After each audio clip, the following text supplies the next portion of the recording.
चलो बेटा, है ना, कल लास्ट में हम लोगों ने वीबीटी के बारे में स्टार्टिंग जो पॉइंट था वो लिख लिया था कि वीबीटी में आपको जो हाइब्रिडाइजेशन पढ़ने, कोऑर्डिनेशन नंबर के बेसिस पे पढ़ने। कोऑर्डिनेशन नंबर 2 अगर आएगा तो हाइब्रिडाइजेशन फिक्स्ड है, कौन सा होगा, sp3 आया तो sp2, एक ही हाइब्रिडाइजेशन होता है। लेकिन जब कोऑर्डिनेशन नंबर 4, 5 या 6 आएंगे तो उनमें दो दो पॉसिबिलिटीज होंगी। कोऑर्डिनेशन नंबर 4 में एक हाइब्रिडाइजेशन sp3 हो सकता है जो पहले पढ़ रखा है हमने, जिसका ज्योमेट्री टेट्राहेड्रल होगा। लेकिन अगर कोऑर्डिनेशन नंबर 4 में dsp2 हाइब्रिडाइजेशन आया तो एक नई ज्योमेट्री आ जाएगी आपके सामने, स्क्वायर प्लेनर। इसके अलावा अगर हम लोग बात करें तो यहाँ पर D X square Y square orbital participate करेगा, ये बात ध्यान रखिएगा। इसके अलावा कोऑर्डिनेशन नंबर 5 में दो पॉसिबल हाइब्रिडेशन है, sp3d या dsp3, अंदर कर देंगे डी को। ज्योमेट्री दोनों की ट्राइगोनल बाई पिरामिडल रहेगी। और कोऑर्डिनेशन नंबर 6 आया तो या तो sp3d2 होगा या फिर d2 sp3 होगा, दोनों की ज्योमेट्री ऑक्टाहेड्रल होगी। खैर, इसके आगे की अगर बात करें हम लोग, हाँ, तो आपको अब यहाँ पर क्वेश्चन सॉल्व करने जब रहेंगे तो उसमें सबसे पहले जरूरत पड़ेगी बेटा लिगेंड्स की, क्योंकि लिगेंड के बेसिस पे डिसाइड होगा कि कौन सा हाइब्रिडाइजेशन निकल के आएगा, है ना। तो दो तरह के लिगेंड्स को डिवाइड किया गया कैटेगरी में, जिसमें पहला होता है स्ट्रॉन्ग फील्ड लिगेंड और दूसरा क्या होता है, वीक फील्ड लिगेंड। लेकिन एक बात ध्यान रखिएगा, ये जो एसएफएल और डब्ल्यूएफएल अपन लिख रहे हैं, वीबीटी में इसके बारे में कोई मेंशन नहीं है, ये सीएफटी की बात है। लेकिन जब वीबीटी की थ्योरी आई थी तब तक ये बातें पता नहीं थी, वहां सिर्फ हाइब्रिडाइजेशन निकाला गया था, मैग्नेटिक मोमेंट निकाला गया था। तो ये जो हम एसएफएल डब्ल्यूएफएल लिख रहे हैं इसका वीबीटी में मेंशन नहीं है, ये कहां से मिलता है आपको, सीएफटी से। लेकिन जब तक हम इसको मेंशन नहीं करेंगे तब तक हम क्वेश्चन सॉल्व नहीं कर पाएंगे, इसीलिए हम यहाँ पर पहले ही एसएफएल और डब्ल्यूएफएल की बात करते हैं। वरना इनका फुल फॉर्म आपको पता है, strong field ligand, weak field ligand, ये क्रिस्टल फील्ड थ्योरी से मिलते हैं, तो ध्यान रखिएगा। वीबीटी इनके बारे में कोई मेंशन नहीं करता है, ठीक है। आगे बात करते हैं इसमें एसएफएल और डब्ल्यूएफएल कौन होंगे। तो बेटा कार्बन डोनर या नाइट्रोजन डोनर जो लिगेंड्स होते हैं ये जनरली क्या माने जाते हैं बेटा, स्ट्रॉन्ग फील्ड लिगेंड। और ऑक्सीजन डोनर या फिर हेलोजन डोनर जो लिगेंड्स होते हैं ये जनरली क्या माने जाते हैं बेटा, वीक फील्ड लिगेंड। हालांकि एक पूरी सीरीज होती है जिसको बोलते हैं स्पेक्ट्रोकेमिकल सीरीज। उस स्पेक्ट्रोकेमिकल सीरीज में जैसे आप है ना ऑर्गेनिक में आई इफेक्ट का या आर इफेक्ट का, एम इफेक्ट का ऑर्डर वगैरह पढ़ते हैं, प्लस आई माइनस आई वगैरह के, वैसे यहां पर भी एक पूरी सीरीज होती है, एक पूरा ऑर्डर होता है जिसमें बताया जाता है कौन सा लिगेंड स्ट्रॉन्ग है, कौन सा लिगेंड वीक है, कंपेरेटिवली जब भी बात होगी। लेकिन उस सीरीज के बिना भी आप पूरा चैप्टर सॉल्व कर सकते हो। जब वो सीरीज का क्वेश्चन आ जाए कि भाई सीरीज में कौन आगे कौन पीछे, तभी आपको सीरीज की जरूरत पड़ेगी, अदरवाइज आप उस सीरीज के बिना भी क्वेश्चन सॉल्व कर सकते हो। और इसीलिए हम पहले बिना सीरीज के प्रैक्टिस कर रहे हैं, ताकि अगर एग्जाम में सीरीज याद ना आए, भूल भुला जाए, कुछ भी हो जाए, तो भी अपने को कम से कम क्वेश्चन सॉल्व करना आना चाहिए, ठीक है। तो अभी देखिए उस सीरीज को जब हम लिखेंगे तो आपको पता भी होगा, सीओ और सीएन जो होते हैं, है ना, कार्बन डोनर होते हैं, स्ट्रॉन्ग फील्ड लिगेंड होते हैं। नाइट्रोजन डोनर में देखिए आपको एग्जाम्पल जो मिलेंगे मेनली कार्बोनिल मिलेगा, साइनाइड मिलेगा, अमोनिया मिलेगा और इथाइलिन डायमीन मिलेगा। ये सारे जो है ये कार्बन डोनर है। ये भी कार्बन डोनर आ जाए चाहे एनसी आ जाए, नाइट्रोजन डोनर आ जाए, अमोनिया में नाइट्रोजन डोनर, इथाइलिन डायमीन, जिसमें भी इथाइलिन और अमीन आता है, nitrogen will act as a compulsory donor, बता रखा है पहले भी आपको। और ऑक्सीजन डोनर में अगर मैं बात करूं तो वाटर आ जाता है, ऑक्सिलेटो आ जाता है, ऑक्सिलेटो में ऑक्सीजन डोनर था, और हेलोजन डोनर में फ्लोराइड, क्लोराइड, ब्रोमाइड, आयोडाइड आ जाएंगे। ये स्ट्रॉन्ग फील्ड लिगेंड काम करेंगे और ये वीक फील्ड लिगेंड काम करेंगे, ठीक है। अब स्ट्रॉन्ग फील्ड लिगेंड क्या काम करेंगे और वीक फील्ड लिगेंड क्या काम करेंगे उसके ऊपर बात करते हैं, पहले इतना लिखे।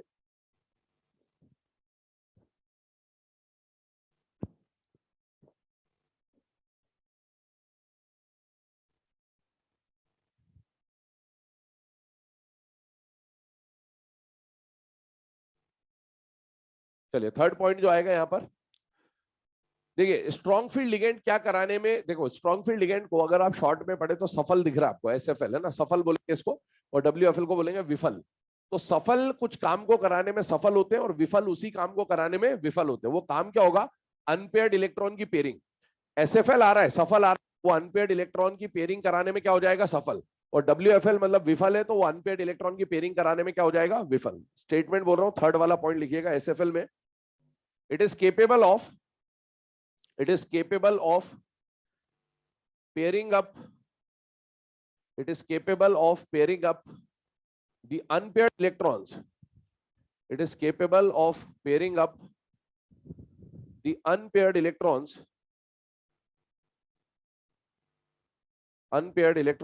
of n-1 d subshell, n-1 d subshell, capable of pairing up the unpaired electrons of n-1 d subshell। और वीक फील्ड लिगेंड में लिखिएगा it is not capable, it is not capable of pairing up, है ना, बाकी पूरा statement वही है, बस इट इज नॉट केपेबल। चलिए, ये तो बात हो गई बेटा एसएफएल क्या कराने में सफल रहेंगे और विफल क्या कराने में विफल रहेंगे। अब इसको हम लोग सॉल्व करके प्रैक्टिस करते हैं क्या क्या करना है इसमें। बेसिकली देखिए, हम स्टार्ट करेंगे सबसे पहले कोऑर्डिनेशन नंबर 6 के साथ। बहुत डिटेल में समझ लेना कोऑर्डिनेशन नंबर 6 के जो शुरू के 2 केस है उनको काफी इत्मीनान से समझ लेना, क्योंकि आगे फिर वही चीजें बार बार ऑपरेट हो रही होंगी। एक बात समझे, सबसे पहले हम यहाँ पर कोऑर्डिनेशन नंबर 4, 5 और 6 पढ़ेंगे मेनली, और मेनली हम लोग 4 और 6 पढ़ेंगे, ठीक है। 5 का भी एक ही एग्जांपल कराया जाएगा आपको। मेनली एग्जाम में जो क्वेश्चन आता है वो 6 और 4 का आता है, और आइसोमेरिज्म में भी आपको 4 और 6 ही पढ़ना होता है। 6 के 5 एग्जाम्पल में सॉल्व कराऊंगा, जिनमें से 2 एग्जाम्पल तो नॉर्मल एग्जाम्पल होंगे और 3 एग्जाम्पल ऐसे आएंगे जहां पर आप जुगाड़ लगाना सीखेंगे, ठीक है, कि क्या करना होता है कभी आंसर ना आ रहा हो तो। अभी जैसे कोऑर्डिनेशन नंबर 6 आया तो 2 ही पॉसिबल हाइब्रिडाइजेशन है, 2 ही वैलिड हाइब्रिडाइजेशन होते हैं कोऑर्डिनेशन नंबर 6 के, एक sp3d2 और एक d2sp3। अगर सॉल्व करते वक्त इन दोनों में से हाइब्रिडाइजेशन आ गया तब तो ठीक है, और अगर इन दोनों में से आंसर नहीं आ रहा है, मान लो हाइब्रिडाइजेशन कुछ और ही निकल के आ रहा है, जैसे p3d3 आ गया या dsp3d आ गया, ऐसा कुछ अलग आ गया, तो फिर इन केसेस में आपको जुगाड़ लगाना पड़ेगा, और जुगाड़ लगा के उन्हीं दोनों में से आंसर लाना होगा, sp3d2 या d2sp3 में से। वो क्या क्या जुगाड़ होंगे वो देखेंगे अभी थोड़ी देर के बाद।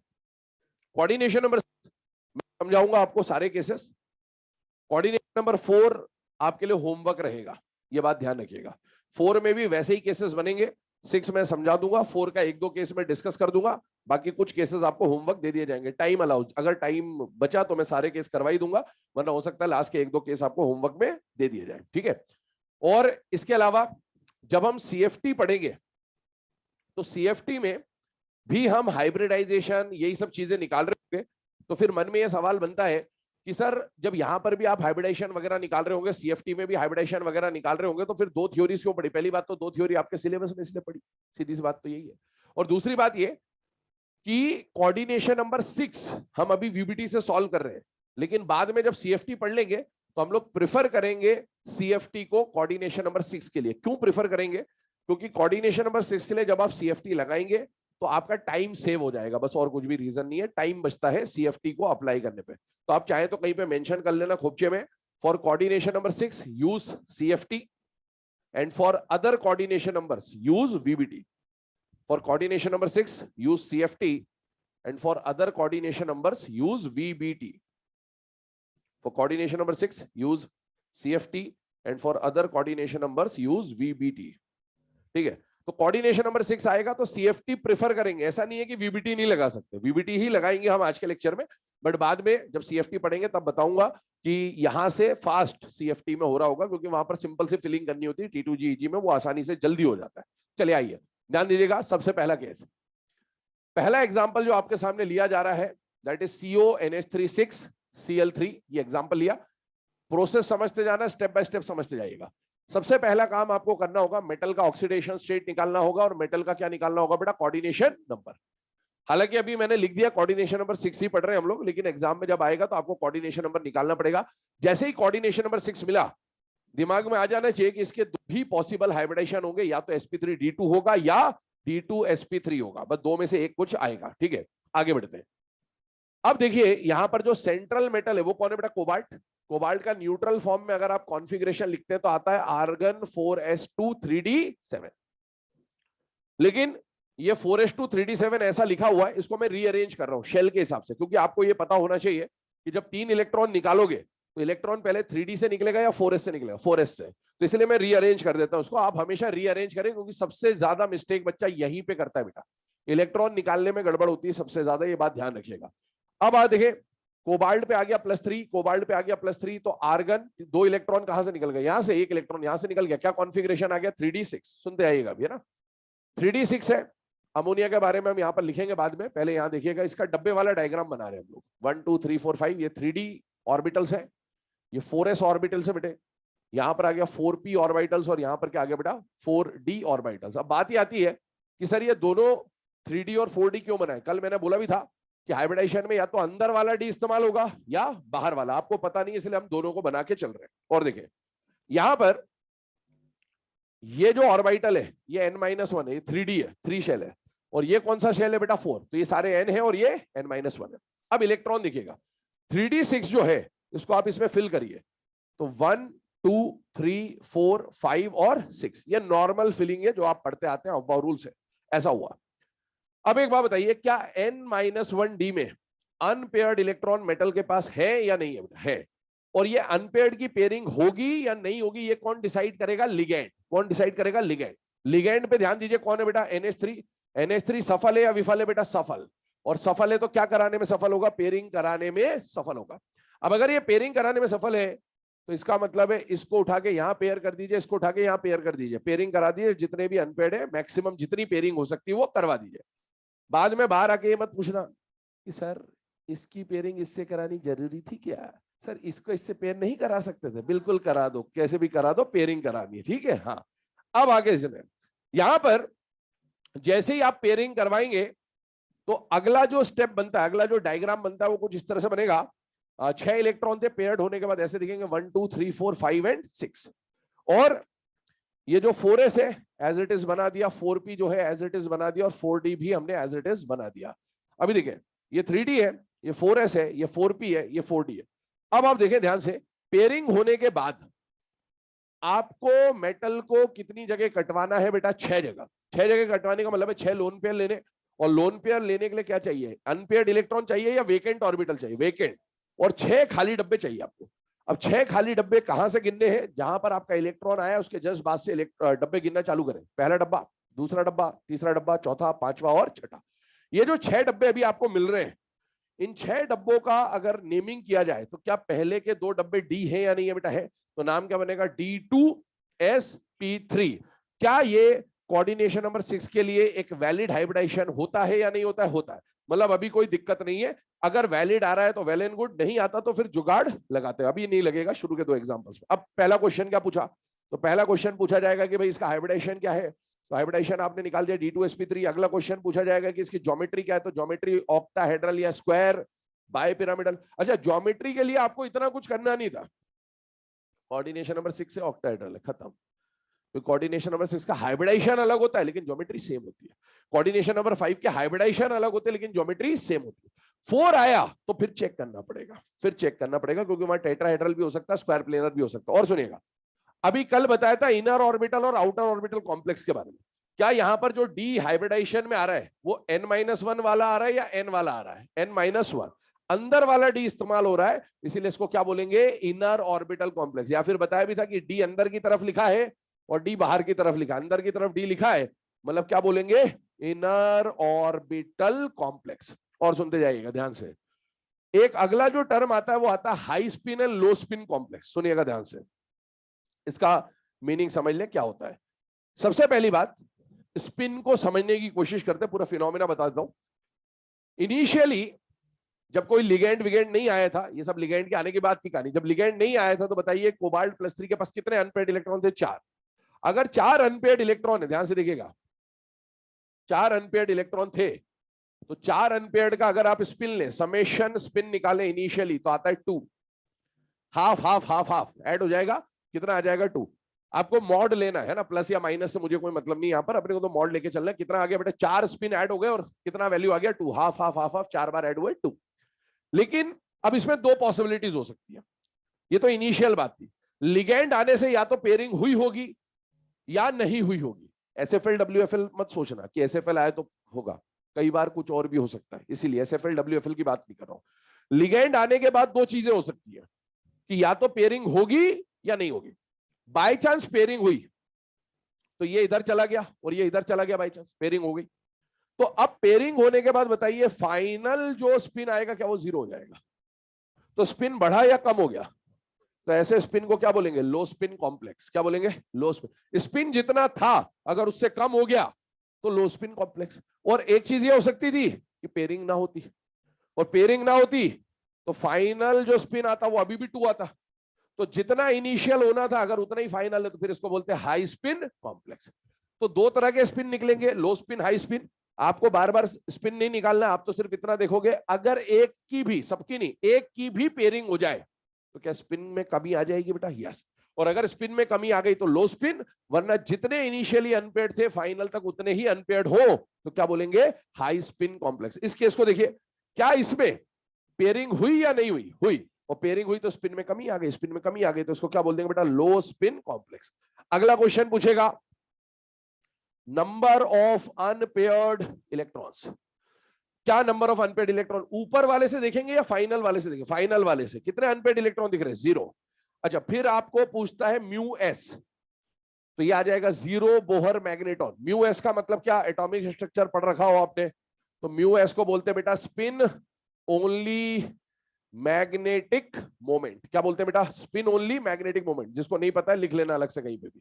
फॉर्मूला होता है √NN+2, और फॉर्मूला का यूनिट जो आएगा वो आएगा बोहर मैग्नेटॉन। ये म्यू एस का मतलब क्या होता है, spin only magnetic moment. Formula is √NN+2। N का मतलब है नंबर ऑफ अनपेयर्ड इलेक्ट्रॉन, यहां लिखा हुआ है, एन का मतलब है नंबर ऑफ अनपेयर्ड इलेक्ट्रॉन। और सुने, इसके रिजल्ट्स की बात कर लेते हैं क्योंकि ये बार बार आए।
चलो बेटा ना यहां पर ध्यान दीजिएगा। नेक्स्ट केस नंबर 3 की बात कर रहे हैं हम लोग, ध्यान सुनिएगा, ध्यान समझिएगा। सबसे पहले CO NH36 और Cl2 आपको दिया गया है ना। अब यहां से जुगाड़ वाले केसेस स्टार्ट होंगे। शुरू के दो तो नॉर्मल केस थे कि हाई स्पिन आया और लो स्पिन आया, मतलब स्ट्रॉन्ग फील्ड लिगेंड आया तो पेयरिंग करा देना, वीक फील्ड लिगेंड आया तो पेयरिंग नहीं कराना है। अभी देखिए CO NH36 Cl2 दिया गया, यहां पर ऑक्सीडेशन स्टेट मेटल की जब आप निकालेंगे तो +2 आ जाएगा और कोऑर्डिनेशन नंबर कितना आ रहा है 6। कोऑर्डिनेशन नंबर 6 आते ही दिमाग में दो बातें आ जानी चाहिए कि या तो हाइब्रिडेशन sp3d2 आना चाहिए या फिर d2sp3 आना चाहिए। इसके अलावा कुछ आया तो आपको कुछ जुगाड़ लगा के उसको क्या करना होगा, इन दोनों में से ही लाना होगा। आइए नेक्स्ट पॉइंट देखिए। कोबाल्ट का कॉन्फ़िगरेशन अगर आप लिखे नॉर्मल फॉर्म में तो 4s2 3d7 है, और +2 अगर आया तो बेटा ये 4s2 के 2 इलेक्ट्रॉन चले गए, बचा क्या 3d7। 3d7 को आप यहां पर फिल करिए तो 1 2 3 4 5 6 और 7 ये आ गया। और जब ये D7 आपने फिल किया तो उसके बाद क्या N-1 D में कुछ अनपेयर्ड इलेक्ट्रॉन दिख रहे हैं तो यस, और वो अनपेयर्ड इलेक्ट्रॉन का पेयरिंग करवाना है या नहीं करवाना है ये कौन डिसाइड करेगा, लिगेंड। अब लिगेंड अगर आप देखें तो कौन है बेटा, NH3। NH3 is a nitrogen donor ligand. कैसा है, सफल है या विफल है बेटा, सफल। अगर सफल लिगेंड है तो क्या कराने में सफल है बेटा, पेयरिंग। अब देखो कितने अनपेयर्ड है, 3। आप कितनी भी कोशिश कर ले एक की पेयरिंग हो पाएगी, है ना, मतलब एक पेयरिंग हो पाएगी तो आप इसको इससे पेयर करा दें, इसको इससे पेयर करा दें, कोई फर्क नहीं पड़ता। पेयरिंग होने के बाद का सिनेरियो क्या दिखेगा, समझना भी ध्यान से, ऐसा कुछ आएगा। पेयरिंग होने के बाद 7 में से 6 इलेक्ट्रॉन तो पेयर्ड दिखेंगे, एक अनपेयर्ड इलेक्ट्रॉन आपको दिखेगा ही दिखेगा। अगर आप इस कंडीशन पे पहुंचे और यहां पर आपसे पूछा जाए कि हाइब्रिडाइजेशन क्या है तो आपको कितने डब्बे चाहिए बेटा, 6। 6 डब्बे कौन से मिलेंगे चेक करिएगा, 1 2 3 4 5 और 6। मतलब हाइब्रिडाइजेशन का नाम क्या बनेगा, DsP3D, एक अंदर वाला डी और एक बाहर वाला डी। क्या कोऑर्डिनेशन नंबर 6 में ऐसा कोई हाइब्रिडाइजेशन आपको लिखाया गया है क्या, नहीं, मतलब ये वैलिड हाइब्रिडाइजेशन नहीं है। इसका मतलब है आपको यहां पर कुछ जुगाड़ लगाना पड़ेगा। क्या क्या जुगाड़ होते हैं उनमें से पहला जुगाड़ सुनिएगा। अगर लिगेंड स्ट्रॉन्ग फील्ड लिगेंड है, कैसा लिगेंड है बेटा, स्ट्रॉन्ग फील्ड, क्या यहां पर स्ट्रॉन्ग फील्ड लिगेंड है या नहीं बेटा, है, और केवल एक अनपेयर्ड इलेक्ट्रॉन की दिक्कत आ रही, किसकी दिक्कत आ रही, केवल और केवल एक अनपेयर्ड की। अगर आप इस अनपेयर्ड इलेक्ट्रॉन को थोड़ी देर के लिए हटा दें, इमेजिन करिए ये हट गया ऐसे, अभी आपका हाइब्रिडाइजेशन क्या बनेगा, क्या वैलिड आ जाएगा, यस। तो अगर एसएफएल है ना, एसएफएल ही ये काम कर सकता है, तो एसएफएल की प्रेजेंस में अगर केवल और केवल एक अनपेयर्ड इलेक्ट्रॉन है तो आप उस अनपेयर्ड इलेक्ट्रॉन को हायर एनर्जी लेवल में शिफ्ट कर सकते हैं। हायर एनर्जी लेवल में शिफ्ट करने का मतलब है कहां शिफ्ट करेंगे, पहले तो ये सवाल उठता है कि शिफ्ट कहां करेंगे और एनर्जी कहां से मिलेगी, एनर्जी स्ट्रॉन्ग फील्ड लिगेंड देगा उसको बेसिकली। और कहां शिफ्ट करेंगे, जितने डब्बे आपको हाइब्रिडाइजेशन के लिए चाहिए उसके जस्ट बाद वाला जो डब्बा है वहां पहुंचा दिए। जैसे अभी हमें हाइब्रिडाइजेशन में क्या चाहिए, D2sp3, तो P3 के बाद जो भी खाली डब्बा है वहां पहुंचा दीजिए। अब जैसे ही ये यहां गया तो डायग्राम ऐसा बन जाएगा, एक इलेक्ट्रॉन डी में और 1 2 3 4 5 6 इलेक्ट्रॉन यहां, और 6 डब्बे जो हमें चाहिए थे वो मिल गए, 1 2 3 4 5 6। क्या अब इसको देखकर हाइब्रिडाइजेशन आपको क्या दिख रहा है बेटा, D2sp3 ज्योमेट्री हो गई ऑक्टाहेड्रल, और इसमें डी अंदर वाला इस्तेमाल हुआ है हाइब्रिडाइजेशन में, तो इसीलिए क्या बोलेंगे, इनर ऑर्बिटल कॉम्प्लेक्स। दूसरी बात, क्या यहां पर मेटल का कॉन्फ़िगरेशन D4 से D7 की रेंज में है या नहीं बेटा, है, और क्या कम से कम एक पेयरिंग होते हुए दिख रही है, यस। इसका मतलब है 3 अनपेयर्ड के बदले एक ही अनपेयर्ड हुआ है, इसका मतलब है स्पिन में कमी आई है, तो क्या बोलेंगे, लो स्पिन कॉम्प्लेक्स। इसके बाद एक अनपेयर्ड इलेक्ट्रॉन है, जितने अनपेयर्ड इलेक्ट्रॉन है उतने पॉइंट समथिंग में स्पिन मैग्नेटिक मूवमेंट आ जाएगा, और मैग्नेटिक नेचर क्या हो जाएगा, पैरा मैग्नेटिक। ध्यान सुन लीजिएगा, एसएफएल की प्रेजेंस में, नोट जो है इसका वो बोल दे रहा हूं, स्टेटमेंट लिख लेना नोट का। In presence of SFL, in presence of SFL, in presence of SFL, only one unpaired electron, only one unpaired electron of N-1 D subshell, only one unpaired electron of N-1 D subshell can be shifted to higher energy level, can be shifted to higher energy level.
चलो बेटा ना, अब यहाँ पर focus करिएगा। ये जो third वाला केस अभी हम लोगों ने समझा, ध्यान सुनना, एक बात और बता रहा हूँ। सेकंड वाले केस को देखिए, क्या सेकंड वाला केस पैरामैग्नेटिक था या नहीं था बेटा? था। और थर्ड वाला केस भी कैसा आ रहा है बेटा? पैरामैग्नेटिक। अब अगर आपसे पूछे, दोनों ही पैरामैग्नेटिक है, लेकिन ज्यादा पैरामैग्नेटिक कैरेक्टर किसका होगा? तो आई होप समझ में आता है। पैरामैग्नेटिक कैरेक्टर किस पे डिपेंड करता है? अनपेयर्ड इलेक्ट्रॉन पे। जिसके पास जितने ज्यादा अनपेयर्ड इलेक्ट्रॉन होंगे, उसका पैरामैग्नेटिक कैरेक्टर उतना ही ज्यादा होगा। तो इस चाहे रिलेशन को भी आप कहीं मार्जिन में लिख लेना। Paramagnetism directly proportional to number of unpaired electrons. Paramagnetism directly proportional to the number of unpaired electrons. Paramagnetism directly proportional to number of unpaired electrons. और आप दोनों में देख सकते हैं, तो दोनों में सबसे ज्यादा अनपेयर्ड इलेक्ट्रॉन किसके पास है बेटा? सेकंड वाले केस में है, 4 अनपेयर्ड है, यहाँ पर एक ही अनपेयर्ड है, तो उसका पैरामैग्नेटिक कैरेक्टर क्या हो जाएगा? ज्यादा। आइए नेक्स्ट केस पे चलते हैं। थर्ड वाले केस के बाद जो फोर्थ केस आपके सामने लिखा है ना, एक जुगाड़ अभी तक आपने समझा कि एसएफएल की प्रेजेंस में, है ना, एक अनपेयर्ड इलेक्ट्रॉन को आप आगे भेज सकते हैं। लेकिन एक बात ध्यान रखिएगा, ऐसा नहीं कि हर बार भेज देंगे, तभी भेजेंगे जब उसको भेजने से हमें क्या मिल रहा होगा? Valid hybridisation. बाय चांस इसको भेजने से आपको वैलिड हाइब्रिडाइजेशन नहीं मिलता, तो फिर उसको अननेसेसरीली आगे शिफ्ट नहीं किया जाएगा। ठीक है, आगे ध्यान दें। चलिए नेक्स्ट केस पे आते हैं। अच्छा, एक और बात बताइए, ऐसे इसको आगे क्यों भेजा गया? उसका एक रीजन होता है बेटा, कि लिगेंड कौन है? एसएफएल। एसएफएल जो होता है ना, इसकी टेंडेंसी होती है इनर ऑर्बिटल कॉम्प्लेक्स बनाने की। क्या टेंडेंसी होती है? Inner orbital. कभी पूछा जाए आपसे कि भाई किसकी क्या टेंडेंसी होती है, तो एसएफएल लिगेंड क्या बनाने की कोशिश करते हैं? Inner orbital. और डब्ल्यूएफएल लिगेंड क्या बनाने की कोशिश करते हैं? Outer orbital. ऐसा नहीं कि हमेशा बन ही जाएंगे, लेकिन इनकी एक टेंडेंसी है कि अगर स्ट्रॉन्ग लिगेंड है तो वो इनर ऑर्बिटल कॉम्प्लेक्स बनाना प्रेफर करता है, और अगर वीक लिगेंड है तो क्या बनाना प्रेफर करता है? आउटर। अब स्ट्रॉन्ग वाला इनर ऑर्बिटल कॉम्प्लेक्स क्यों बनाना चाहता है? तो उसके लिए अगर बात की जाए तो इसलिए ऐसा होता है क्योंकि inner orbital are more stable as compare to outer orbital complex. लेकिन इसको स्टेबिलिटी वैसी स्टेबिलिटी मत मान लेना, सीएफएससी वाली स्टेबिलिटी नहीं। इसका स्टेबिलिटी कहने का मतलब यह है कि जो पैरामैग्नेटिक चीज होगी, सपोज, है ना, जैसे आउटर ऑर्बिटल बना तो जनरली वो क्या होता है? पैरामैग्नेटिक होता है। तो पैरामैग्नेटिक है, तो मैग्नेटिक नेचर में जैसे ही ये जाएगा तो कभी अट्रैक्ट हो जाएगा, कभी रिपेल हो जाएगा, कभी इधर घूम जाएगा, कभी उधर घूम जाएगा। जबकि जो डायामैग्नेटिक होगा, इनर ऑर्बिटल बना होगा, वो मैग्नेटिक फील्ड से ज्यादा वेरिएशन उसमें नहीं आएंगे, मतलब वो जैसा है वैसे का वैसा ही रहेगा। और इसीलिए वो कंपेरेटिवली मोर स्टेबल माने जाते हैं इसके कंपेरिजन में। तो इसीलिए जो स्ट्रॉन्ग फील्ड लिगेंड होते हैं वो प्रिफर क्या करेंगे? हमेशा इनर ऑर्बिटल कॉम्प्लेक्स बनाना। और इनर ऑर्बिटल बनाने के लिए उनके पास एक जुगाड़ उनको मिल गया है, एक पावर उनको मिल गया, एक शक्ति मिल चुकी है कि एक अनपेयर्ड इलेक्ट्रॉन को वो जब चाहे तब आगे भेज सकते, केवल एक अनपेयर्ड को। आगे आइए, फोर्थ वाला जो एग्जांपल है समझिएगा, यहां पर जुगाड़ नंबर 2 आप समझने वाले। कॉम्प्लेक्स दिया है CrNH36Cl3। बहुत ध्यान सुनिएगा, इसका एक ये कॉम्प्लेक्स एनसीईआरटी में डायरेक्टली ऐसा कॉम्प्लेक्स तो नहीं है, बट इसका एक Mn वाला, मैंगनीज वाला कॉम्प्लेक्स गिवन है एनसीईआरटी पे, और इस पे क्वेश्चन आ भी चुका है ना, पिछले 2-3 साल पहले आया था एक क्वेश्चन, एनसीईआरटी का ही कॉम्प्लेक्स है। देखिए क्या है, क्या कंडीशन है वो समझिएगा। क्रोमियम का आपने ऑक्सीडेशन स्टेट निकाला तो यहाँ पर +3 आ जाएगा। कोऑर्डिनेशन नंबर क्या आ गया बेटा? 6। कोऑर्डिनेशन नंबर 6 आते ही 2 हाइब्रिडाइजेशन दिमाग में होनी चाहिए, या तो sp3d2 होगा या d2sp3 आएगा। इसके अलावा कुछ आया तो जुगाड़ लगा रहे होंगे। क्रोमियम का कॉन्फ़िगरेशन एक्सेप्शनल होता है, 4s1 3d5 होता है। 3 इलेक्ट्रॉन निकाल दिए, s से 1 इलेक्ट्रॉन गया, यहां से 2 इलेक्ट्रॉन गए, क्या आ गया बेटा? 3d3। 3d3 को यहां फिल करिए, 1 2 3। क्या n-1d में अनपेयर्ड इलेक्ट्रॉन है या नहीं है बेटा? है। और अगर n-1d में अनपेयर्ड है तो उसकी पेयरिंग होना है या नहीं होना है, ये कौन डिसाइड करेगा? लिगेंड। लिगेंड अगर आप देखें तो कौन है बेटा? अमोनिया। अमोनिया कैसा लिगेंड है बेटा? सफल। सफल क्या कराने में सफल? पेयरिंग कराने में सफल। चलिए पहले करवा के देखते, कुछ लिखना मत अभी। पेयरिंग कराने में सफल, ये करवाया पेयरिंग। अगर ऐसा पेयरिंग हो जाए तो क्या डायग्राम ऐसा बन के आ जाएगा बेटा? यस। अगर डायग्राम ऐसा है फिलहाल में, अभी इसको आगे भेज सकता हूं क्योंकि एसएफएल है, पर अभी भेजना नहीं, पहले बिना भेजे चेक करिए। अगर ऐसा डायग्राम है और मुझे कितने डब्बे चाहिए बेटा? 6। 6 डब्बे कौन से मिल रहे? 1 2 3 4 5 6। क्या हाइब्रिडाइजेशन का नाम बन रहा है? D3sp2। ये कोऑर्डिनेशन नंबर 6 का वैलिड नहीं है। D2sp3 होता तो वैलिड होता है, D3sp2 वैलिड नहीं है, तो ये वैलिड नहीं है, पहली बात। अब अगर वैलिड नहीं है तो जुगाड़ लगाना पड़ेगा। जुगाड़ आप सीख चुके हो। पहला जुगाड़ आपने क्या सीखा कि अगर एसएफएल और एक अनपेयर्ड दिख रहा है उसको आप आगे भेज सकते हो। भेज दिया, चलो मान लिया गया है ये शेर पे। अगर इसको भेज दिया तो अब हाइब्रिडाइजेशन क्या बन गया, D4sp। आप हाइब्रिडाइजेशन और बिगाड़ते जा रहे हैं, समझ रहे हैं, क्योंकि और अंदर की तरफ जा रहे हैं आप, जबकि वहां नहीं जाना है। तो अब देखो, वापस बुला लो इसको, क्योंकि इसको भेजने से कोई फायदा नहीं हो रहा। अब क्या करें, तो अब अगला स्टेटमेंट सुने, यहां का जो जुगाड़ आपको सीखना है उस जुगाड़ के बारे में बात कर रहे हैं। एसएफएल आने पर पेयरिंग होगी, ये पढ़ा अपन ने। एसएफएल आने पर पेयरिंग होगी, लेकिन उतनी ही पेयरिंग होगी जिससे वैलिड हाइब्रिडाइजेशन मिले। क्या बोला मैंने, एसएफएल आने पर पेयरिंग होगी, लेकिन उतनी ही पेयरिंग होगी जिससे क्या मिलेगा, वैलिड हाइब्रिडाइजेशन। इसको लिख लो, नोट को एज इट इज लिखना, हिंदी में लिखो, फील आएगा पढ़ने में। एसएफएल आने पर पेयरिंग होगी, लेकिन उतनी ही पेयरिंग होगी जिससे वैलिड हाइब्रिडाइजेशन मिले। एसएफएल आने पेयरिंग होगी, लेकिन उतनी ही पेयरिंग होगी जिससे वैलिड हाइब्रिडाइजेशन मिले। एसएफएल आने पर पेयरिंग होगी, लेकिन उतनी ही पेयरिंग होगी जिससे वैलिड हाइब्रिडाइजेशन मिले। चलिए अब सुनिएगा इस मीनिंग को, इसको समझिएगा, ये स्टेटमेंट कहना क्या चाह रहा है। जैसे मान लीजिए एक एसएफएल आया, सुनना बात ध्यान से ना, एक एसएफएल आया 1 2 3 4 5 सपोज ऐसा कुछ है, या आप ऐसा मान लो अभी, है ना, नंबर ऑफ पेयरिंग, क्योंकि यहां पर 2 से ज्यादा पेयरिंग हो नहीं पाएगी डी में कभी भी, तो इसीलिए थोड़ा फील नहीं आएगा, और बड़ा एग्जांपल लेके फील लेते हैं। अगर मान लो एसएफएल आया और एक पेयरिंग कराने का मतलब है 2 अनपेड की पेयरिंग, इसको बोलेंगे एक पेयरिंग हुई, है ना। तो अगर मान लो डी में सपोज 3 पेयरिंग हो सकती थी, कितनी पेयरिंग हो सकती थी, 3। तो आपने पहले एसएफएल आने पर 3 पेयरिंग, जो मैक्सिमम पेयरिंग हो सकती है वहां पर, जितनी भी हो सकती है, मान लो 3 हो सकती थी, तो आपने पहले मैक्सिमम पेयरिंग करवाई।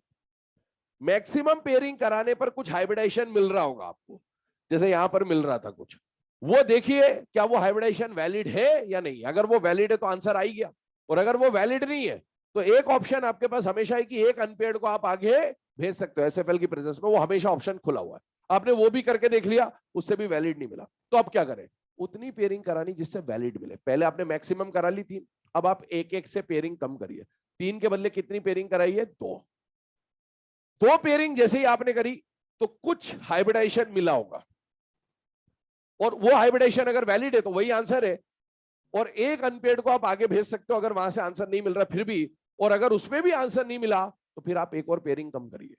तो 3 से 2 पे आए, 2 से 1 पे आए। एक कराने पर वैलिड हाइब्रिडाइजेशन मिल गया तो ठीक है, नहीं मिला, एक अनपेड अगर है तो आप भेज सकते हो, अगर है तो भेज सकते हो, और अगर उससे भी आंसर नहीं मिला तो अब 0 पेयरिंग पे आइए। जब 3 2 1 0 या मैक्सिमम से 0 पेयरिंग तक जब आप आ रहे होंगे, किसी ना किसी एक केस में आपको वैलिड हाइब्रिडाइजेशन मिल जाएगा। तो अब यहां पर क्या प्रॉब्लम है, यहां पर मैक्सिमम पेयरिंग कितनी हो सकती थी, एक ही हो सकती, इसीलिए फील नहीं आएगा। तो एक और एग्जांपल यहां पर देख रहे हैं जो एग्जाम में आया हुआ है, एनसीईआरटी का है, बट मैं सॉल्व नहीं कराऊंगा, सिर्फ समझ रहे हैं इसको, ध्यान से देखिएगा। ये एग्जांपल है, और इसमें आप देखिए तो mn का स्टेट आ रहा है बेटा +3, और mn+3 का कॉन्फ़िगरेशन बनता है 3d4, और 3d4 को अगर आप फिल करेंगे तो 1 2 3 4 ऐसा फिल होगा। और लिगेंड कौन है बेटा, सफल है। सफल लिगेंड में क्या हो सकती है, पेयरिंग हो सकती है। पहले मैक्सिमम पेयरिंग कराइए, बताइए मैक्सिमम कितनी पेयरिंग हो सकती है। तो अगर आपने मैक्सिमम पेयरिंग कराई, हमेशा स्टार्ट मैक्सिमम से ही करना है। क्या हाइब्रिडाइजेशन D3sp2 मिल रहा है, यस, ये वैलिड नहीं है, और यहां कोई अनपेड नहीं है कि मैं आगे भेज सकता, है ना, होगा तो भेज सकते थे। फिर आप क्या करें, आपने मैक्सिमम पेयरिंग कराई, कितनी हो रही थी, 2। अब आप पेयरिंग 1 से कम करिए, तो कितनी पेयरिंग कराऊं, 1। अगर मैं 1 पेयरिंग कराता हूं तो क्या ऐसा केस बनेगा बेटा, और ऐसा केस बना तो क्या वैलिड हाइब्रिडाइजेशन मिल जाएगा, यस। और अगर इससे नहीं मिलता तो मैं एक अनपेड को आगे भेज सकता था, मेरे पास ऑप्शन है वो भी, और अगर वो भी नहीं मिलता तो फिर मैं 0 पेयरिंग कराता। तो हमेशा एसएफएल आने पर पेयरिंग करानी है, लेकिन उतनी ही पेयरिंग करानी है जिससे वैलिड हाइब्रिडाइजेशन मिला। अब यहां पर आप बताइए, आपने एक पेयरिंग कराई, मैक्सिमम एक ही पेयरिंग हो सकती थी, करवा लिया, उससे वैलिड नहीं मिला, एक इलेक्ट्रॉन आगे भेज लिया, वैलिड नहीं मिला, अब क्या करो, 1 से कम कर दो। तो 1 के बाद अगर 1 से डिक्रीज करोगे तो 0 पेयरिंग आ जाएगी, और 0 पेयरिंग आई तो क्या ये डायग्राम वापस से एज इट इज रिपीट हो जाएगा, यस। और अगर ये डायग्राम रिपीट हुआ तो बताइए 6 डब्बे कौन से मिलने वाले, 1 2 3 4 5 6, क्या ये वैलिड हाइब्रिडाइजेशन है बेटा, यस। तो हाइब्रिडाइजेशन आ गया D2sp3, ऐसा नहीं कि मैंने डायरेक्टली कर दिया, मैंने पहले मैक्सिमम पेयरिंग करवा के देखा है, ये ध्यान रखिएगा। और ज्योमेट्री ऑक्टाहेड्रल है, डी अंदर वाला काम आ रहा है हाइब्रिडाइजेशन में, तो इनर ऑर्बिटल कॉम्प्लेक्स, इसमें हाई स्पिन लो स्पिन नहीं बोलेंगे, आगे में हाई स्पिन लो स्पिन लिखूंगा भी नहीं। आपको समझ में आ चुका है, हाई स्पिन लो स्पिन अगर पूछ ले एग्जाम में तो बस क्या देखना होता है, पेयरिंग हो गई है तो क्या बोल दोगे लो स्पिन, पेयरिंग नहीं हुई है तो क्या बोल दोगे हाई स्पिन। ठीक है, आगे आइए एग्जाम में, क्योंकि हाई स्पिन लो स्पिन का क्वेश्चन पूछता भी नहीं है, इसीलिए ज्यादा डिस्कस नहीं कर रहे उसके बारे में। नंबर ऑफ अनपेड इलेक्ट्रॉन देखिएगा, कितने अनपेड है बेटा, 3, 3 पॉइंट समथिंग पैरामैग्नेटिक नेचर, और पूछे वो जो सेकंड था, ये थर्ड था और फोर्थ था, इनमें मैग्नेटिक कैरेक्टर का ऑर्डर बना दीजिए पैरामैग्नेटिक कैरेक्टर का, तो वो सबसे ज्यादा पैरामैग्नेटिक था, 4 अनपेड थे, इसके पास 3 अनपेड है, इसके पास 1 ही अनपेड है, तो इस तरह से आ जाएगा ये वाला केस। ठीक है, चलिए आगे करें इसको, लास्ट वाला जो केस आता है इसमें 5th, वो देख लेते हैं, फिर आगे बढ़ते हैं कोऑर्डिनेशन नंबर 5 पे।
चले बेटा, अब ये 4th वाला एग्जांपल हो जाने के बाद कोऑर्डिनेशन नंबर 6 के लास्ट एग्जांपल पे आ रहे हैं, एग्जांपल नंबर 5, और नाम ऑलरेडी आपके सामने लिखा हुआ है, इस कॉम्प्लेक्स को क्या बोला जाएगा बेटा, ब्राउन रिंग कॉम्प्लेक्स। बहुत ध्यान सुनना, ध्यान समझना, इस वाले केस में आपके सामने 2 जुगाड़ आने वाले बेसिकली, है ना, 2 जुगाड़ तो हम सीख चुके, और 2 और जुगाड़ जो हो सकते हैं वो आपके सामने आने वाले, और इसको फिर हम कोऑर्डिनेशन नंबर 4 में या 5 में भी एक एग्जांपल जो है वहां पर इसको अप्लाई कर रहे होंगे, जो जितने भी जुगाड़ हम लोगों ने सीखे। सुनने ध्यान से, सबसे पहली बात कोऑर्डिनेशन नंबर 6 का ये जो लास्ट एग्जांपल है Fe2H2O5NO+, समझना इसमें क्या क्या जुगाड़ आने वाले हैं, 2 केसेस आएंगे, पहले इसको सॉल्व कर रहे हैं। आयरन का ऑक्सीडेशन स्टेट निकालना है, मैंने बोला था कि आपके सिलेबस में NO+ केवल 2 जगह काम में आएगा, एक तो सोडियम नाइट्रोप्रोसाइड कल पढ़ा था, और एक ब्राउन रिंग कॉम्प्लेक्स, दोनों का डब्बा लगभग एक जैसा दिखता है।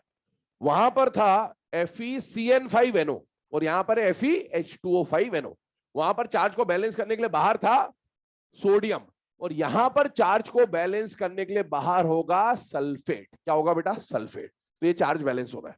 अब आप इसमें ऑक्सीडेशन स्टेट निकालिए, इसमें -2 है, ये न्यूट्रल है, इस पे +1 है, तो आयरन पे क्या आ जाएगा बेटा, +1 आ जाएगा। और आप जानते भी होंगे कि ये बहुत अनस्टेबल होता है, टेस्ट हम लोग लास्ट में पढ़ेंगे चैप्टर में, तो अभी टेस्ट वेस्ट की बात नहीं कर रहा हूं, अभी सिर्फ कॉम्प्लेक्स समझ रहे हैं हम लोग। ऑक्सीडेशन स्टेट +1 है, कोऑर्डिनेशन नंबर कितना आ गया, 6। कोऑर्डिनेशन नंबर 6 आते ही दिमाग में 2 बातें आ जानी चाहिए कि या तो हाइब्रिडेशन sp3d2 होगा या d2sp3 होगा, नहीं हुआ तो जुगाड़ लगाएंगे। 2 जुगाड़ आप पढ़ चुके हैं, और दोनों जुगाड़ SFL की प्रेजेंस में, दोनों जुगाड़ जो अभी तक आपने सीखे हैं वो SFL की प्रेजेंस में, कि अगर SFL आया और एक अनपेड बच रहा है तो आगे भेज सकते हो जरूरत पड़ने पर, और या फिर SFL आने पर उतनी ही पेयरिंग कराओगे जिससे क्या मिलेगा, वैलिड हाइब्रिडाइजेशन। पहले मैक्सिमम पेयरिंग करानी है, फिर धीरे धीरे कम करते जाना है, ये पढ़ चुका है। अब आइए नेक्स्ट पॉइंट पर, आयरन का कॉन्फ़िगरेशन बनेगा 4s2 3d6 और +1 है तो बचेगा 3d6 4s1। क्या आपको यहाँ पर 4s1 में एक इलेक्ट्रॉन दिख रहा है बेटे? क्या यहाँ 4s2 में भी एक इलेक्ट्रॉन दिख रहा है बेटा? है ना, ये तब की बात है जब ऑक्सीडेशन स्टेट 0 निकल रहा है। तो सब कुछ इलेक्ट्रॉन निकालने के बाद भी अगर s में इलेक्ट्रॉन बच गया तो बेटा फिर बिना s खाली कराए हाइब्रिडाइजेशन नहीं हो सकता। हाइब्रिडाइजेशन के लिए s का डब्बा हमेशा खाली होना ही चाहिए। क्यों होना चाहिए? रीजन समझिए। कोई सा भी हाइब्रिडेशन याद करिए, कोऑर्डिनेशन केमिस्ट्री के रिस्पेक्ट में बात कर रहा हूं। sp s तो काम में आएगा, sp2 s काम में आएगा, sp3 हो चाहे dsp2 हो s काम में आएगा। कोई सा भी हाइब्रिडेशन देख लीजिए जो कल हमने लिखे हैं, हर हाइब्रिडेशन में s काम में आएगा। और कोऑर्डिनेशन केमिस्ट्री के हिसाब से अगर हाइब्रिडेशन में s को लाना है तो डब्बा खाली होना चाहिए। यहां s खाली नहीं है और s खाली है या नहीं वो यही दिख जाएगा आपको। तो अगर s में इलेक्ट्रॉन है तो s का इलेक्ट्रॉन आपको खाली करना ही पड़ेगा, तभी हाइब्रिडाइजेशन होगा। और s का इलेक्ट्रॉन जब भी खाली होगा, जैसे यहां पर हमने पढ़ा था कि SFL आने पर एक इलेक्ट्रॉन आगे चला जाता है अनपेड, s का इलेक्ट्रॉन आगे नहीं जाता, हमेशा पीछे जाएगा। बैक शिफ्ट होता है इस इलेक्ट्रॉन। क्या होता है? Back shift. सुनना, अब इसको अप्लाई करके देखते हैं। पहले यहां पर 4s1 3d6 है, पहले फिल कर दे रहा हूं। 1 2 3 4 5 6, ये 3d6 है और ये 4s1 है। अब अगर मैं यहां पर लिगेंड के हिसाब से सोचूं, देखिएगा ध्यान से 2 मिनट के। पहली बात, यहां पर लिगेंड भी 2 टाइप के आ रहे हैं, देखिएगा ध्यान से ना। अभी तक जो 4 एग्जांपल आपने पढ़े उन सब में वो सारे होमोलेप्टिक कॉम्प्लेक्स थे। कैसे कॉम्प्लेक्स थे? होमोलेप्टिक, एक ही टाइप का लिगेंड था, तो चाहे वो SFL रहा हो चाहे वो WFL रहा हो, सॉल्व कर दिया। अब यहां पर कितने टाइप के लिगेंड आ रहे हैं? 2, मतलब ये होमोलेप्टिक या हेट्रोलेप्टिक। हेट्रो। अब हेट्रो में क्या होगा? सुनना, हेट्रो में 3 केस आएंगे, समझते जाना ध्यान से। अगर मेटल के साथ 2 टाइप के लिगेंड मान लीजिए, तो पॉसिबिलिटी क्या बनती है कि लिगेंड 1 SFL हो और लिगेंड 2 भी SFL हो। एक ये पॉसिबिलिटी बनती है। अगर ऐसा है कि दोनों SFL है तो किसके हिसाब से सॉल्व कर दोगे? SFL के हिसाब से। ऐसा हो सकता है कि दोनों लिगेंड WFL हो, तो आप किसके हिसाब से सॉल्व कर दोगे? WFL के हिसाब से। और ऐसा भी हो सकता है कि एक SFL आ जाए और एक WFL आ जाए। अब फिर 3 केस बन सकते हैं कि अब हो सकता है इसकी क्वांटिटी ज्यादा हो और इसकी क्वांटिटी कम हो, तो किसके हिसाब से सॉल्व हो जाएगा? जिसकी क्वांटिटी ज्यादा, जिसकी लाठी उसकी भैंस, वो वाली कहानी है। आगे एक पॉसिबिलिटी ये बन सकती है कि SFL WFL में इसकी क्वांटिटी ज्यादा हो और इसकी क्वांटिटी कम हो, तो किसके हिसाब से सॉल्व हो जाएगा? WFL। ये वही केस है। यहां पर H2O है 5 और NO है 1। ये जो H2O है इसमें वाटर डोनर है, ये WFL की तरह ऑक्सीजन डोनर है, और ये नाइट्रोजन डोनर है, ये किसकी तरह काम करता है? SFL। ये कितने हैं बेटा? 5। और ये कितना है बेटा? 1। जिसकी लाठी उसकी भैंस। मतलब हम इसको किससे सॉल्व करेंगे? WFL के हिसाब से सॉल्व करेंगे। सुनना, भी अभी एक चीज और बची, उसमें बाद में बात करता हूं, पहले ये समझिए। तो अब आपको ये तो पता चल गया कि लिगेंड कैसा है बेटा? Weak field. अच्छा, वीक फील्ड लिगेंड में पेयरिंग होती है या नहीं होती है? नहीं होती। अगर SFL होता तो फिर भी आप इसको उठा के अंदर ले आते, ठीक है। पर अभी WFL पेयरिंग नहीं होगी, और पेयरिंग नहीं होगी तो इलेक्ट्रॉन यहीं रहेगा, और इलेक्ट्रॉन यहीं रहेगा। इसका मतलब क्या हुआ कि हाइब्रिडेशन नहीं हो पाएगा। और हाइब्रिडेशन नहीं होगा तो क्या हाइब्रिडेशन के लिए S का डब्बा खाली करवाना है या नहीं करवाना है? करवाना। और अगर हाइब्रिडेशन के लिए S का डब्बा खाली कराना है तो इलेक्ट्रॉन आगे भेजोगे S का या पीछे भेजोगे? पीछे। हमेशा फिक्स है कि S का इलेक्ट्रॉन बैक शिफ्ट ही होगा, अभी लिखवा देंगे, ठीक है। तो ये पीछे आया, जैसे ये पीछे आया तो ऐसा स्ट्रक्चर बन जाएगा। और लिगेंड, आपको तो S में इलेक्ट्रॉन दिख रहा है ना, आप लिगेंड को देखो ही मत, इसको पीछे भेज दो पहले, D8 मान के चलो इसको। आप S में इलेक्ट्रॉन है, पीछे जाना ही है, irrespective of the ligand. Ligand कुछ भी हो, S खाली करवाना ही करवाना है, ये बात ध्यान रखिएगा। अब आइए, जैसे ये बना, बाकी तो पेयरिंग वेयरिंग तो हो नहीं सकती क्योंकि WFL है। अब 6 डब्बे आपको क्या मिल रहे हैं? 1 2 3 4 5 और 6। क्या हाइब्रिडेशन sp3d2 आ जाएगा? यस। ज्योमेट्री क्या हो जाएगी? ऑक्टाहेड्रल। डी वाला जो काम आया वो बाहर वाला काम आया, तो आउटर ऑर्बिटल कॉम्प्लेक्स। क्या ये D1 से D7 वाला केस है या नहीं है बेटा? है। इसका मतलब इसमें हाई स्पिन लो स्पिन बता सकते हैं। क्या एक भी पेयरिंग हुई है या नहीं हुई है? हुई है। इसका मतलब लो स्पिन कॉम्प्लेक्स कहलाएगा। 3 अनपेड है, 3 point something para magnetic nature. अब सुने, ये तो मैंने इसी कंडीशन बताई। पहला जुगाड़ इसमें जो आपने सीखा वो क्या? जिसकी लाठी उसकी भैंस। तो आप अपने हिसाब से लिख लेंगे, जिसकी क्वांटिटी ज्यादा है वो डोमिनेट कर रहा होगा, ये दिखा दिया यहाँ पर। दूसरा S वाला जो पॉइंट है कि S का डब्बा खाली होना चाहिए, वो लिखवा दे रहा हूं, लिख लीजिएगा, नोट बना के साइड में लिखिएगा। For hybridization,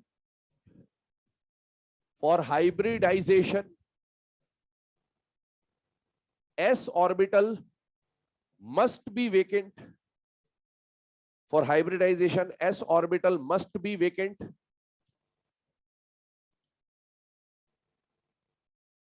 Full stop. आगे लिखे. But if it contains any electron, then the electron is always shifted backwards. But if it contains any electron, then the electron is always shifted backwards. Bracket में लिख लेना s electron transfer. इसको s electron transfer या s electron transference भी बोलते हैं. तो s electron transfer लिख ले आप इसको. अब वो चाहे s में एक इलेक्ट्रॉन हो चाहे दो हो, दो ही आ सकते हैं मैक्सिमम. आपको उसको हटाना ही है क्योंकि s का डब्बा हाइब्रिडेशन के खाली चाहिए ही चाहिए. सुनिएगा, अब तीसरे केस की मैं बात कर रहा था, इसको समझ लेना ध्यान से. मैंने बोला अगर हेट्रोलेप्टिक कॉम्प्लेक्स है तो दो पॉसिबिलिटी बन सकती है. दोनों लिगेंड SFL आ जाए तो SFL के हिसाब से सॉल्व कर दिया. दोनों WFL आ जाए, WFL के हिसाब से सॉल्व कर दिया. एक SFL एक WFL आया तो जिसकी क्वांटिटी ज्यादा उसके हिसाब से सॉल्व कर लिया. लेकिन अब एक केस ऐसा बनता है कि दोनों अलग अलग टाइप के लिगेंड हो और दोनों की क्वांटिटी क्या आ जाए, बराबर. जब ये क्वेश्चन आएगा आप सॉल्व नहीं कर सकते. चाहे कोई कुछ भी बताता हो आपको, कोई सॉल्व करवाता हो नहीं कराता हो, मुझे उससे बिल्कुल फर्क नहीं पड़ रहा. इस केस को आप सॉल्व नहीं कर सकते. आप क्या, मैं भी नहीं कर सकता, कोई नहीं कर सकता इस केस को सॉल्व. अगर आपको गिवन कॉम्प्लेक्स का पहले से इंफॉर्मेशन पता है तो ये आप सॉल्व कर पाओगे, अदरवाइज आप सॉल्व नहीं कर पाओगे. अब आपको अगर ऐसा क्वेश्चन एग्जाम में आ गया तो क्या होता है, सुनिएगा ना. ऐसा नहीं कि छोड़ के आ जाएंगे. हमेशा आपको ऑप्शन एलिमिनेट करना आना चाहिए. जैसे मान लीजिए एक क्वेश्चन दिया, कुछ भी है ना, which of the following has this spin magnetic moment या पैरामैग्नेटिक डायमैग्नेटिक, ऐसा कुछ भी है. अब चार ऑप्शन होंगे. चार ऑप्शन में से ये एक ऑप्शन होगा बेटा, कोई इस तरह का एक ही ऑप्शन होगा कोई. तो आपको इस ऑप्शन में भी क्या देखना, ये मत देखना कि सर ने बोला था बराबर बराबर आ जाए तो छोड़ देना. अबे बराबर बराबर में हो सकता है ना दोनों SFL हो, तो ये तो कर सकते हो. हाँ, ये भी ध्यान रखना. बराबर बराबर में दोनों WFL है, सॉल्व हो जाएगा. बराबर बराबर में आधे SFL है आधे WFL है, तब छोड़ना है आपको. छोड़ना भी इन द सेंस ये तीन ऑप्शन देखना. इसको ट्राई नहीं करोगे, बाकी तीन ऑप्शन देख लेना. तीनों आते होंगे आपको डेफिनेटली. तो तीन में से आंसर अगर आ रहा है तो ठीक है, वरना यही आंसर होगा. इस तरह से आपको एलिमिनेट करके सॉल्व करना है. या फिर अगर आपको ये वाला क्वेश्चन यहां दे दिया ऐसा कि आधे SFL आधे WFL, तो आपको क्वेश्चन में कुछ हिंट दी होगी. ऑब्वियसली बिना हिंट के आप सॉल्व नहीं कर पाओगे. जैसे मान लो इसमें जो भी मेटल है, सपोज वो ऐसा बनता, उसका कॉन्फ़िगरेशन ऐसा बनता, तो आपको बोल दिया कि ये जो कॉम्प्लेक्स है, ये कॉम्प्लेक्स का स्पिन मैग्नेटिक मोमेंट 1.7 आने वाला है. इसका मतलब क्या समझते हैं आप? इसका मतलब पेयरिंग करवानी है या नहीं करवानी? करवानी है. और पेयरिंग करवानी मतलब इसमें डोमिनेट कौन कर रहा होगा? SFL. और या फिर इसमें बोल दिया कि ऐसा कुछ कंडीशन आ रहा है तो आपको समझ में आना है कि यहाँ पेयरिंग नहीं करानी है, डोमिनेट कौन कर रहा होगा? WFL. तो ये ध्यान रखिएगा, इस टाइप का क्वेश्चन आएगा नहीं आपको, है ना. यहाँ कुछ भी करते रहे, परेशान करते रहे, परेशान फोकट होना नहीं है. आपको clearly exam point of view पता होना चाहिए कि क्या आने वाला है क्या नहीं आने वाला है. ठीक है, चलिए अब आते हैं लास्ट वाले केस के ऊपर. मतलब last in the sense coordination number 5 का एक ही केस हमको समझना है, उसके ऊपर बात कर रहा हूं, ध्यान दीजिएगा. FeCO5 दे दिया आपको. सबसे पहले ऑक्सीडेशन स्टेट निकाला, आयरन का 0 यहां पर. और कोऑर्डिनेशन नंबर क्या आ गया बेटा? 5. कोऑर्डिनेशन नंबर 5 में दो पॉसिबल हाइब्रिडाइजेशन होते हैं, या तो sp3d होगा या d अंदर कर दे तो dsp3 होगा. दोनों में से कोई आंसर आ गया तो ठीक है, वरना आपको जुगाड़ लगाना पड़ेगा. जुगाड़ क्या क्या हो सकते हैं आपने सीख लिया है. पहला जुगाड़, अगर लिगेंड SFL है तो आप एक अनपेयर्ड को आगे भेज सकते हो. दूसरा जुगाड़, SFL आने पर उतनी ही पेयरिंग करानी है जिससे वैलिड हाइब्रिडाइजेशन मिले. तीसरा जुगाड़, लिगेंड के हिसाब से अगर हेट्रोलेप्टिक आता है, वैसे हेट्रो आएगा नहीं आपको, बस ब्राउन रिंग है, बाकी काम नहीं आते. तो हेट्रो अगर आया तो जिसकी लाठी उसकी भैंस. और लास्ट मैंने क्या बोला कि अगर S में इलेक्ट्रॉन है तो S का electron irrespective of the ligand हमेशा क्या होगा? बैक शिफ्ट होगा. इधर देखिए, इसमें ऑक्सीडेशन स्टेट 0 है तो कॉन्फ़िगरेशन तो एज इट इज रहेगी. वो कॉन्फ़िगरेशन एज इट इज रही तो क्या S में इलेक्ट्रॉन दिख रहा है या नहीं दिख रहा है बेटा? दिख रहा है. और S का इलेक्ट्रॉन आगे जाएगा पीछे जाएगा? पीछे. पहले आप देखिए, ये हमने बना दिया, इस S के इलेक्ट्रॉन को बैक शिफ्ट कर दे रहा हूं मैं, लिगेंड के बिना लिगेंड देखे ही आप इसको शिफ्ट कर सकते हो क्योंकि ये तो खाली करना है. अब बताइए लिगेंड क्या सफल है या विफल है बेटा? सफल. तो ये जो दो अनपेयर्ड है क्या इनकी भी पेयरिंग हो जाएगी? यस. और जैसे ये पेयरिंग हुई तो डी में टोटल कितने इलेक्ट्रॉन हो जाएंगे 8, और एसएफएल में अगर 8 की पेयरिंग कराओ तो 1 2 3 4 5 6 7 8 ये बनेगा। और आपको कितने डब्बे चाहिए बेटा, 5 चाहिए इस बार, ध्यान रखिएगा। 1 2 3 4 5, ये 5 डब्बे जो आपको मिल रहे हैं, क्या ये DsP3 मिल रहा है या नहीं मिल रहा, मिल रहा है। कोऑर्डिनेशन नंबर 5 में क्या ये वैलिड हाइब्रिडेशन होता है, यस।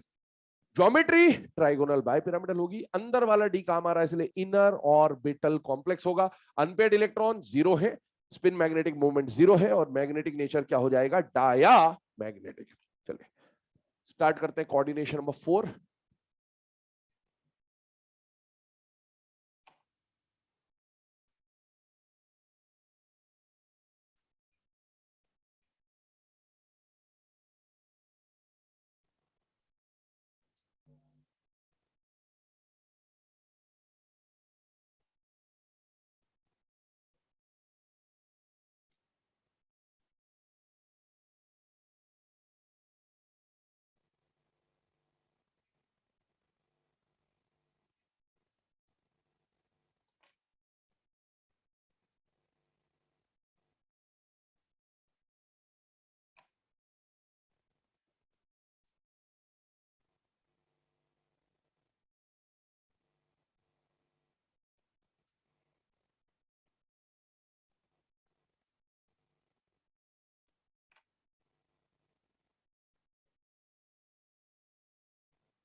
चलिए बेटा, कोऑर्डिनेशन नंबर 5 के बाद अगर हम लोग बात करें नेक्स्ट, तो कोऑर्डिनेशन नंबर 4 आ रहा है। कोऑर्डिनेशन नंबर 4 में भी 5 एग्जांपल सॉल्व करेंगे, जिनमें 3 एग्जांपल आपके सामने लिखे हुए हैं। ये जो 3 एग्जांपल्स अभी फिलहाल में आपके सामने लिखे हैं, इन तीनों पे जितने भी स्टार आप लगा सकते हैं लगा ले। पूरे वीबीटी में हाइब्रिडाइजेशन के जो भी क्वेश्चंस आपको दिए, उनमें सबसे ज्यादा बार अगर एग्जाम में कोई क्वेश्चन पूछा गया है तो ये तीनों ही क्वेश्चन है। और जनरली ये तीनों साथ में भी दे देता बहुत बार, कि तीनों का रिस्पेक्टिवली क्या क्या हाइब्रिडाइजेशन होगा, क्या ज्योमेट्री होगा, इस तरह का क्वेश्चन बहुत बार एग्जाम में आया हुआ है। इसीलिए ये तीनों बिल्कुल आपको अच्छी तरीके से आने चाहिए। अब आप खुद ट्राई करिए इसे, क्योंकि बाद में जाके मैंने बोला कोऑर्डिनेशन नंबर 6 को तो हम किससे सॉल्व कर लेंगे, सीएफटी से, लेकिन कोऑर्डिनेशन नंबर 4 के लिए आप बाद में भी क्या यूज करेंगे, वीबीटी ही यूज करेंगे। इसलिए समझते हुए चलिएगा, देखिएगा ध्यान से और खुद इमेजिन करते जाइए।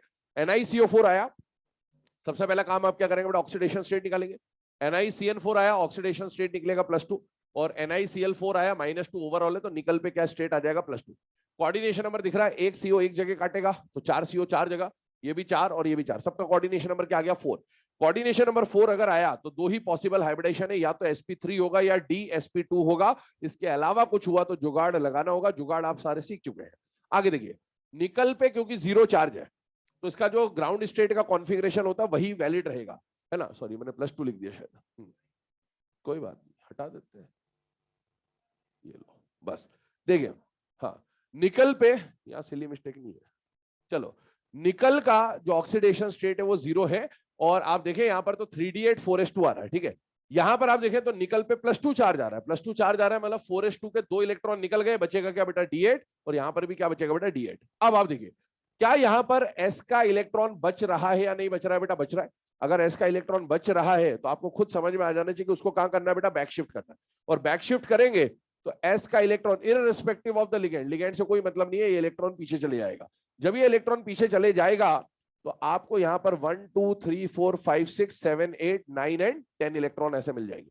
जैसे ही 10 इलेक्ट्रॉन आया, आपको 4 डब्बे खाली चाहिए थे, क्योंकि हाइब्रिडाइजेशन कोऑर्डिनेशन नंबर 4 है, तो 1 2 3 4 खाली मिलेगा, हाइब्रिडाइजेशन हो जाएगा sp3। sp3 की geometry tetrahedral, unpaired 0, spin magnetic moment 0, और मैग्नेटिक नेचर कैसा हो जाएगा, डाया मैग्नेटिक। लेकिन यहां पर आइए, इस वाले केस में d8 है, इस वाले केस में भी d8 है, दोनों को फिल कर देते हैं पहले। 1 2 3 4 5 6 7 8, यहां पर भी 1 2 3 4 5 6 7 और 8। अब n-1d में 2 अनपेड है, n-1d में 2 अनपेड है, लेकिन इसकी पेयरिंग होनी है या नहीं होनी, कौन डिसाइड करेगा, लिगेंड। लिगेंड यहां पर कौन है बेटा, सफल, यहां पर कौन है बेटा, विफल। सफल क्या कराने में सफल हो जाएगा बेटा, पेयरिंग कराने में सफल, इसको उठा के यहां रख दिया। और विफल क्या कराने में विफल है बेटा, पेयरिंग कराने में विफल है। अब यहां जब पेयरिंग होगी तो 1 2 3 4 5 6 7 8 ऐसा कहानी बनेगा। और कितने खाली डब्बे चाहिए आपको, 4 खाली डब्बे कौन से मिलेंगे, 1 2 3 और 4। अगर इन चारों को आप देखेंगे तो हाइब्रिडाइजेशन कौन सा बन रहा है बेटा, DsP2। ये भी वैलिड है कोऑर्डिनेशन नंबर 4 के लिए। स्क्वायर प्लेनर, अनपेयर्ड इलेक्ट्रॉन 0 है, spin magnetic moment 0, Bohr magnetron और डायमैग्नेटिक होगा। जबकि यहां पर पेयरिंग नहीं हो रही, वो पेयरिंग नहीं हुई है, तो क्या यहाँ पर 2 अनपेयर्ड इलेक्ट्रॉन मिलेंगे या नहीं मिलेंगे बेटा, मिलेंगे। और अगर 2 अनपेयर्ड हैं तो स्पिन मैग्नेटिक 2.8, पैरामैग्नेटिक होगा। और 4 खाली डब्बे जो आपको मिलने वाले हैं, 1 2 3 4, और ये 4 जो खाली डब्बे मिल रहे हैं, ये कौन सा हाइब्रिडाइजेशन बना रहे बेटा, sp3, जो कि वैलिड है, और ज्योमेट्री क्या हो जाएगी, टेट्राहेड्रल। अब ये सारे केसेस हो जाने के बाद 2 और केसेस है इसमें। एक हमने अमोनिया की प्रॉपर्टीज में स्विट्जर सॉल्ट के बारे में बात करी थी, क्यूप्रा अमोनियम, वो अभी लिख रहा हूं, तो उसके ऊपर बात करते हैं।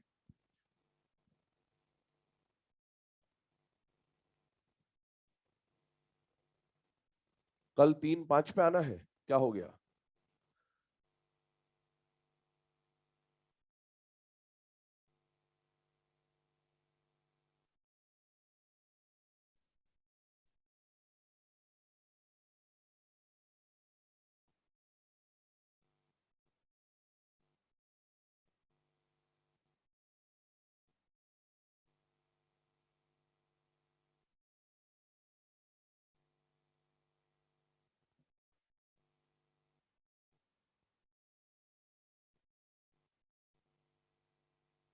चलो कल तुम्हारी 3-5 से क्लास है ना। चलो इधर ध्यान दो, यहाँ पर ये जो 3 केसेस हैं, अब इसके बाद एक क्यूप्रा अमोनियम आयन पे मैंने बोला डिस्कशन करेंगे।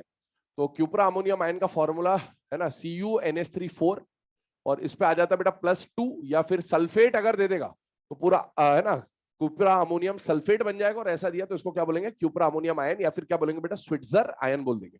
अब इसमें अगर हम ऑक्सीडेशन स्टेट निकाले कॉपर की तो +2 आ जाएगी, और कोऑर्डिनेशन नंबर निकाले तो 4 आ जाता है। यहां पर कॉपर पे +2 चार्ज है तो इसका कॉन्फ़िगरेशन बनेगा बेटा 3d9, 3d9, और लिगेंड जो है that is ammonia, ammonia is a strong field ligand. अब D9 की अगर हम लोग फिलिंग करें यहां पर, तो ये आ गया 3d, ये आ गया 4s, ये आ गया 4p। 3d9 को अगर आप फिल करते हैं इसके अंदर 1 2 3 4 5 6 7 8 एंड 9, ध्यान से देखना 2 मिनट ले। ये वाला जो केस आ रहा है यहां पर, अगर आप 4 खाली डब्बे देखते हैं बेटा, तो 4 खाली डब्बे फिलहाल में आपको कौन से दिख रहे हैं, sp3। लेकिन sp3 अभी आप चेक नहीं करोगे, क्योंकि लिगेंड कौन है बेटा, सफल। सुनो मेरी बात, सफल है। सफल में आप क्या करवा सकते हैं, पेयरिंग, पर पेयरिंग हो नहीं सकती क्योंकि एक ही अनपेड था, और एक ही अनपेड है तो पेयरिंग नहीं होगा। पेयरिंग नहीं होगी तो क्या, मैं आपको पहले बोल चुका हूं, एसएफएल की टेंडेंसी इनर ऑर्बिटल कॉम्प्लेक्स बनाने की होती है। कौन सा, इनर वाला। अगर क्या एसएफएल के पास जुगाड़ में से कोई एक ऐसा पावर है कि अनपेड वाला है, और अगर इस अनपेड को मैं भेज दूं बाहर थोड़ी देर के लिए, तो 4 खाली डब्बे कौन से मिलेंगे, DsP2, 4 डब्बे। क्या वैलिड हाइब्रिडेशन मिल जाएगा, यस, और उसका जो टेंडेंसी है इनर बनाने का वो बन जाएगा। चूहा घूम रहा ऊपर, स्पीकर के ऊपर बैठा, पढ़ने तो बहुत बढ़िया, ठीक है। तो यहां पर सुने अब ध्यान से, इस अनपेयर्ड को कहां भेजेंगे, वहां भेजा जाएगा, हाँ भाग लो बेटा शाबाश भरोसा नहीं कहां जाएगा दिक्कत हो जाए, ठीक है। हाँ सुनो, ये जो अनपेड इलेक्ट्रॉन है, ये अगर आगे शिफ्ट कर दिया आपने, तो ना यहाँ पर चला जाएगा, और ये अनपेड जैसे यहाँ गया, बाकी इलेक्ट्रॉन को तो एज इट इज फिल कर दिया आपने। और 4 जो खाली डब्बे आपको चाहिए थे, वो 4 खाली डब्बे कौन से मिल जाएंगे, 1 2 3 एंड 4। तो वहां पर एग्जाम में दिमाग मत लगाना कि सर इसको आगे क्यों भेजा हमने, क्योंकि सर यहाँ पर भी तो वैलिड मिल रहा था। नहीं, पहले एसएफएल की प्रेजेंस में जो जो जुगाड़ है वो लगाना है, क्योंकि एसएफएल प्रिफर क्या करता है, इनर ऑर्बिटल बनाना। तो इनर बनाने की कोशिश करें पहले, अगर बन जाए ठीक है, नहीं तो फिर आउटर ही बनाएंगे, फिर मजबूरी में तो सब चीज चलेगी, है ना। यहाँ पर आता है DsP2 हाइब्रिडाइजेशन, ज्योमेट्री हो जाएगी स्क्वायर प्लेनर, अनपेड इलेक्ट्रॉन 1 है और 1 है, तो spin magnetic moment 1 point something हो जाएगा, and magnetic nature will be para magnetic.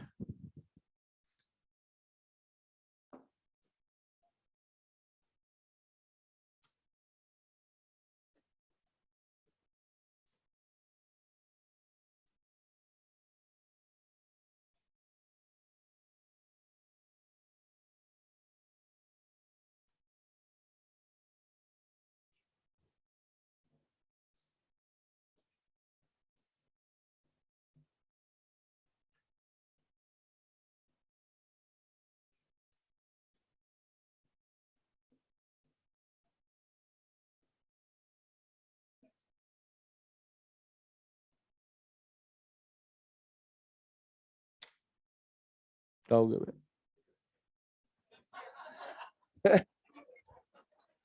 दिक्कत हो गई क्या, संभल के बेटे आराम से, चलो इधर ध्यान दो, है ना। अब इसके बाद एक क्वेश्चन नंबर 5 जो आपके सामने, ये आपको होमवर्क दिया जा रहा है, इसको ट्राई कर लेना। यहाँ पर सिंपल सा sp3 हाइब्रिडेशन बनेगा, क्यों बनेगा देख सकते हैं, जिंक +2 है, 3d10 है, लिगेंड से कोई फर्क नहीं पड़ेगा इसको, वैसे भी d10 है मतलब पेयर्ड है। और जब 4 5 और 6 के तो हमने केसेस देख लिए, कोऑर्डिनेशन नंबर 2 या 3 आए उसमें कुछ भी चेक करना ही है आपको। कोऑर्डिनेशन नंबर 2 आया तो sp ही होगा, फिक्स है, क्योंकि इसमें 2 तरह के हाइब्रिडेशन नहीं होते। कोऑर्डिनेशन नंबर 3 आए बाई चांस तो sp2 ही होगा, ठीक है। तो यहां तक नोट कर लें, इसके आगे का डिस्कशन कल स्टार्ट करेंगे, CFT। ओके बेटा, है मस्त हो गया। पहले कैमरा चालू रहने तो 10 मिनट और चालू रहेगा।